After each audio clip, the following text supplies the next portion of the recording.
మీకు అందరికి ఏమనిపిస్తుంది నాకంటే, ఒక్క నిమిషం కూర్చోక, అప్పుడైతే తప్పినాం కానీ ఇప్పుడు మళ్ళీ గిట్ల ఏమైనా దించేయనికి ఏమైనా ఉండింటే బాగుంటే దించి పడేస్తుంటే మీ అనే కోపం ఉన్నది మీ అందరికి, చాలా మందికి ఉన్నది.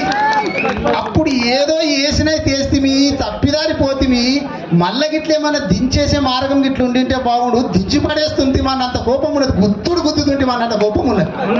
ఉన్నదా లేదా? చాలా మందికి ఉన్నది. మరి అప్పుడు కేసీఆర్ సార్ సిల్కకి చెప్పినట్టు ఇంటిమా సిల్కకి చెప్పినట్టు, అరే మీరు తప్పిదారికి ఇట్లా కాంగ్రెస్ కి ఇట్లా ఓటు వేస్తే ఆయన రైతు బంధు రామ్ రామ్ అవుతుంది అని చెప్పి, దళిత బంధు జైభీం అవుతుంది అని చెప్తే ఏమన్నాడు రేవంత్ రెడ్డి ఏమన్నాడు తెలుసా?